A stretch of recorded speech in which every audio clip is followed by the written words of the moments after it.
teror hantu Sandah.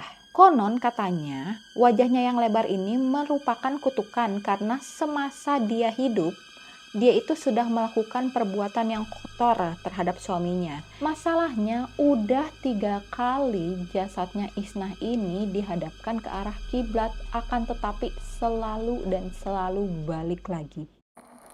Hai gengs, welcome to Forbia di Cahaya. Cerita horor yuk. Hai bias, how are you guys? Semoga semuanya tetap sehat dan dalam lindungan Tuhan ya. Buat semua yang baru pada tune in ke channel aku, kenalin aku Forbia. Di sini aku menceritakan cerita horor yang menurut aku menarik. Nah, semoga cerita horor yang menurut aku menarik ini bisa menarik juga buat kalian. Cerita horor kali ini datang dari daerah Kalimantan. Dan narasumbernya itu masih sama seperti yang ada di video ini. Video yang memorable, singkat tapi serem. Dan penulisnya itu merupakan Mas Ahmad Ben Bella yang merupakan seorang penulis novel horor. Awalnya aku pikir beliau itu menulis cerita horor itu sebagai hobi aja, tapi ternyata buku yang diterbitkan oleh beliau itu udah banyak guys. Bahkan dari Instagramnya aku mendapatkan informasi bahwa tanggal 7 Maret 2024, filmnya yang berjudul Kuyang itu akan segera tayang di bioskop guys. Jadi buat kalian pecinta horor, pastikan kalian nonton film dari Mas Ahmad Ben Bella ini. Karena novelnya aja horor, apalagi filmnya guys. Cerita kali ini berjudul Teror Hantu Sandah. Cerita ini sendiri dibagikan oleh Mas Ahmad Ben Bella pada tanggal 28 Desember, kemungkinan tahunnya 2023. Nah, aku bacain dulu ya hantu sandah ini apa.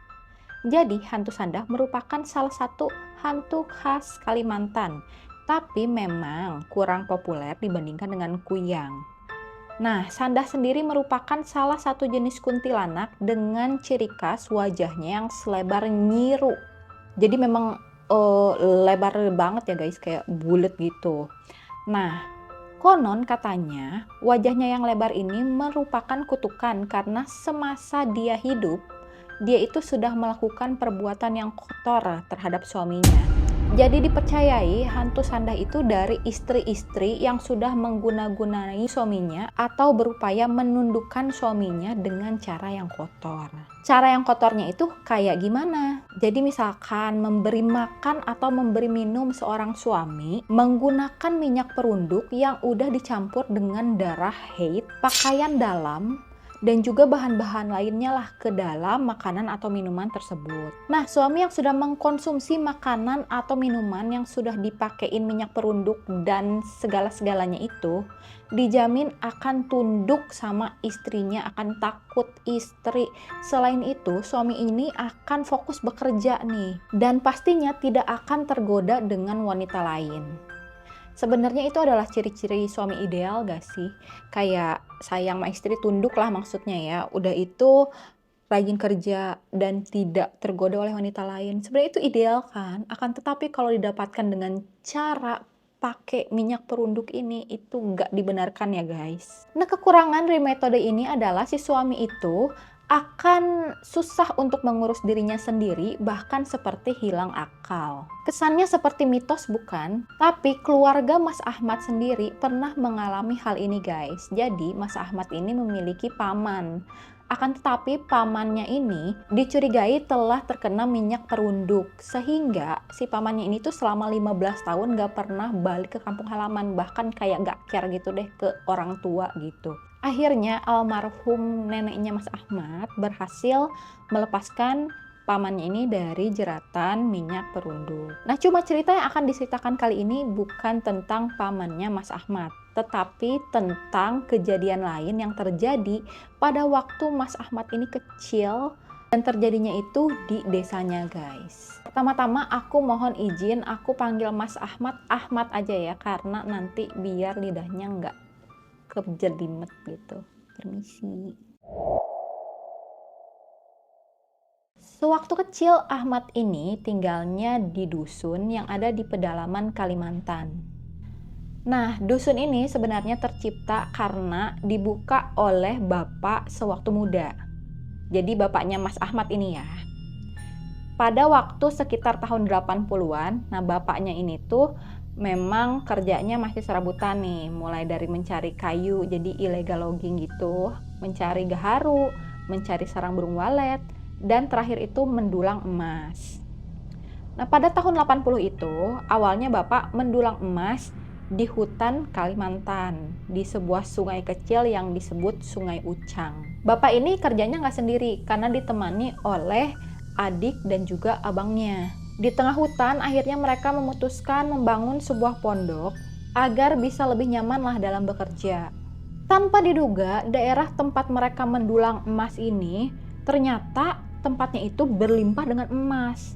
Akhirnya di situ bapak dan saudara-saudaranya membuat lubang tambang tradisional. Nah, ternyata hasil melubang ini malah lebih besar daripada hasil mendulang. Jadi tadi kan mendulang itu di sungai, kalau melubang kan kayak bikin di gundukan tanah atau bikin gua lah gitu ya. Ternyata gedean hasil yang ada di lubang tambang tradisional itu, guys. Akan tetapi nih kan hasil dulangan di sungai itu udah lumayan tersebar ya dari mulut ke mulut, sehingga banyak orang tuh datang ke daerah si Sungai Ucang tersebut. Singkat cerita, akhirnya karena banyak orang yang datang, area tersebut itu berubah menjadi pemukiman, sehingga terbentuklah sebuah dusun yang disebut Tosah Raya. Nah, di area hilir sungai juga terbentuklah sebuah dusun. Dusun ini dinamakan Tosah Kurik. Jadi yang di atas mungkinnya Tosah Raya, yang di sini Tosah Kurik. Sejak itu, Bapak tidak lagi menjadi penambang karena mungkin kayak udah banyak yang kerja ya. Akhirnya di sini Bapak memutuskan untuk menjadi pembeli emas. Nah, emasnya dibeli dari para penambang, nanti dilebur lalu dijual di Banjarmasin. Jadi dulu itu kalau nggak salah harga si emas ini 10.000 per gramnya. Nanti Bapak ini akan jual seharga 12.000 per gram. Selain itu, Bapak juga membuka sebuah toko kelontong untuk menjual berbagai sembako dan juga peralatan kebutuhan tambang tradisional. Ibu yang tinggal di kecamatan pun sampai dibawa oleh Bapak untuk tinggal di dusun ini. Nah, secara perlahan fasilitas di dusun ini pun terbangun lah, udah terbentuk gitu ya. Ada gereja, ada SD, sekolah SD, dan juga ada surau. Dan sebagai informasi aja, penambang di sini tuh rasnya tuh sangat variatif ya guys. Karena ada yang berasal dari Sungai Kapuas, Kahayan, Barito, ada orang Batak dan juga orang Jawa. Nah, pada suatu hari di desa tersebut tersebarlah kabar ada salah satu istri penambang itu meninggal dunia secara mendadak. Sebut aja istri dari penambang ini namanya Isnah. Isnah ini sepertinya penduduk dari dusun Tosah Raya nih. Akan tetapi diputuskan Isnah ini akan dimakamkan di pemakaman umum yang ada di Tosah Kurik. Nah, ini si Tosah Raya sama Tosah Kurik jaraknya itu sekitar 30 menit berjalan kaki. Jadi cerita ini tuh Ahmad ketahui dari pengalaman orang tua serta orang-orang dusun yang heboh selama bertahun-tahun. Karena mungkin dusunnya kan kecil ya, jadi semua informasi itu pasti dari mulut ke mulut. Jadi kalau ada insiden apapun pasti ketahuan lah, namanya desa cuman segitu.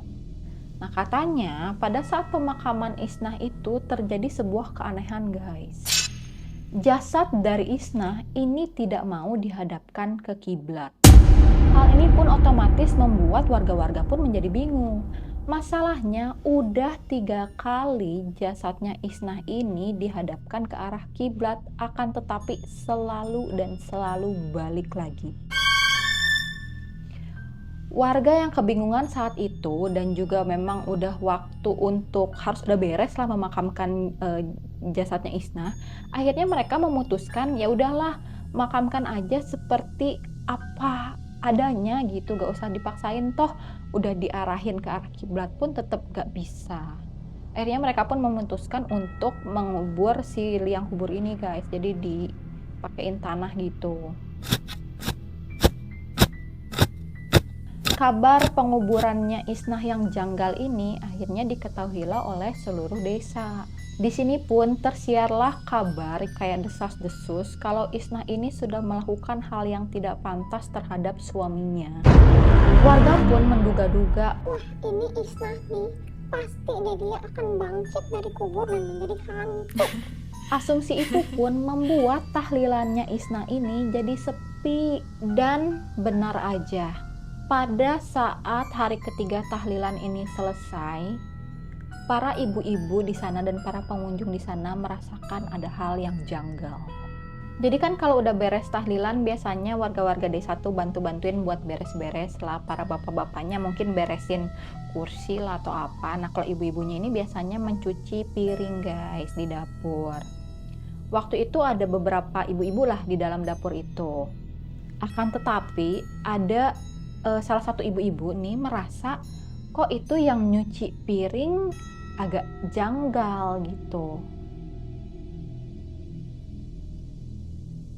Saat ditegur, si orang yang lagi cuci piring ini menolehkan wajahnya yang putih pucat ke arah orang-orang yang ada di dapur. Sontak semua orang itu berteriak, bahkan sampai ada yang pingsan guys. Karena yang mereka lihat itu adalah Isna. Para ibu-ibu pun akhirnya keluar dulu dari dapur sambil teriak heboh gitu. Akhirnya bapak-bapak yang ada di sana pun bertanya ada apa.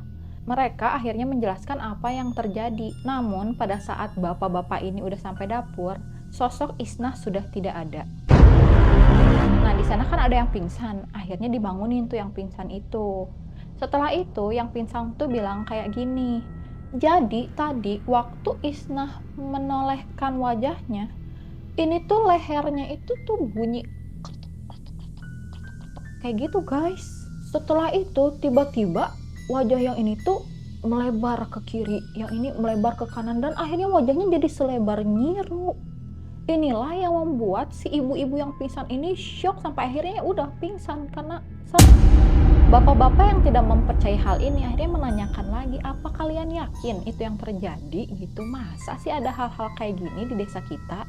Akan tetapi, ini 5 orang yang udah menjadi saksi dan semua perkataannya pun sama. Akhirnya orang-orang pun memutuskan untuk pada bubar karena emang takut ya. Dan mereka pun sampai gak datang tahlilan lagi guys, karena saking takutnya. Selain itu, karena hal ini pun akhirnya menyebar ke seluruh desa ya. Warga desa ini gak berani untuk keluar rumah selepas maghrib. Jadi kalau udah gelap pun mereka gak mau keluar rumah. Ada beberapa penghuni desa yang mengakui kalau mereka itu kadang ketemu dengan sosok Isna ini guys. Kadang sosoknya itu kayak diem aja, tapi kadang sosoknya ini ganggu juga. Kebanyakan dari mereka melihat Isna ini berdiri di depan jendela rumahnya untuk ngeliatin anak-anaknya dia. Jadi kalau anaknya udah tidur, baru nih si Isna ini pergi gitu. Kayak kalau gitu kan nggak terlalu ganggu ya. Nah ini ada cerita yang ngeganggu banget. Jadi sempet ada para penambang yang memang pulangnya itu udah kayak agak kemalaman gitu. Nah untuk pulang ke rumah mereka itu harus menyeberang sungai. Jadi dengan melewati batu-batu yang ada di tengah sungai gitu. Nah pada saat mereka berhati-hati melewati bebatuan, mereka melihat ada seorang perempuan yang sedang mencuci baju. Hal itu tentunya agak janggal ya, kok cuci baju malam-malam, kayak udah gelap matahari kok nyuci gitu. Akhirnya sambil berjalan pelan gitu menyusuri batu, mereka pun memicingkan matanya. Awalnya sih hendak menyapa, akan tetapi mereka berhenti karena mereka sadar bahwa itu adalah sosok Isna. Ketika bulu kuduk mereka pun merinding guys. Pokoknya pelan-pelan mereka menyusuri batu, pas udah sampai ke seberang langsung ngibrit. Saking takutnya. Ada juga pengakuan dari ibu pemilik warung. Jadi kalau di desa itu warung sama rumah itu biasanya nyatu ya, nggak kayak zaman sekarang. Nah si ibu ini lagi bersiap-siap untuk menutup warungnya. Akan tetapi tiba-tiba terdengar suara ketukan pintu di rumahnya. Orang tersebut pun sambil mengetuk pintu itu bilang, katanya, "Cil, hendak bayar hutang." Kayak dia menyerukan bahwa dia datang itu karena hendak membayarkan hutangnya. Akhirnya ibu ini pun dari warung melipirlah ke pintu depan. Pas dia buka, dia melihat sosok Isna dengan wajahnya yang pucat dan juga lebar berdiri di depan pintu. Sontak, ibu pemilik warung pun berteriak beserta orang-orang yang ada di rumahnya. Entah gimana caranya, seluruh orang akhirnya berhamburan pergi keluar rumah. Dan lucunya, sosok Isnah ini pun berjalan menjauh dari rumah ibu warung ini. Dia jalannya miring seperti kepiting, gak lama dia melayang lalu hilang. Gak kebayang sih sehoror apa itu, guys. Dan FYI aja, di video yang ini pun hantunya jalan miring. Coba kalian komen kenapa hantu di Kalimantan jalannya miring, guys. Nah, yang paling kasihan ini cerita iparnya, guys. Iparnya ini pernah mengaku kalau dia pernah didatangi Isnah. Jadi iparnya Isnah ini perempuan ya. Ipar itu suaminya punya adik atau kakak lah, pokoknya gitu. Tapi ini perempuan. Jadi sewaktu iparnya ini lagi tidur, tiba-tiba dia itu merasa sesak dan tidak bisa bernafas. Dan kalian tahu, saat dia membuka mata, ternyata wajahnya sedang diduduki sosok Isnah. Wah, gak nyangka sih, biasanya yang didudukin itu perut, dada, ini wajah, guys. Di situ dia merasa seperti hampir mati karena nggak bisa teriak, ini bener-bener didudukin. Untung aja suaminya cepat datang ke kamar, lalu sosok Isnah pun menghilang. Suaminya pun terheran dong, kenapa istrinya kok kayak menggap-menggap gitu. Akhirnya istrinya pun menceritakan kalau sosok Isnah itu tadi sedang menduduki wajahnya. Nah, ini cerita yang terakhir dari Bapak Sinaga. Jadi pas Sinaga ini baru balik dari hulu kampung. Saat itu dia mau pergi ke Tosah Kurik. Nah, sewaktu melewati rumahnya Ahmad, ia tuh terheran-heran. Kok ada orang yang masak emas malam-malam? Nah, masak emas itu kayak gimana? Ini ilustrasinya ya, guys. Di sini sebenarnya semua orang udah tahu kalau bapaknya Ahmad ini merupakan seorang pembeli emas. Jadi wajar aja kalau ada orang yang sering masak emas di depan rumah mereka. Dan bapak ini emang menyediakan tempat berupa cerobong, mirip cerobong asap. Jadi nanti prosesnya itu memasak emas menggunakan kompor minyak tanah. Nah, emasnya ini setelah itu dimasak menggunakan air keras hingga kering. Nah, di sini Om Sinaga pun mendekat karena dia hendak menegur orang yang sedang memasak emas tersebut. Akan tetapi dia berhenti, guys. Karena ia sadar sosok yang ia lihat bukan manusia tapi merupakan sosok hantu Isnah. Di sini terlihat Isnah itu rambutnya panjang sampai menjuntai di lantai dan juga bahunya itu bergetar karena nangis sesegukan.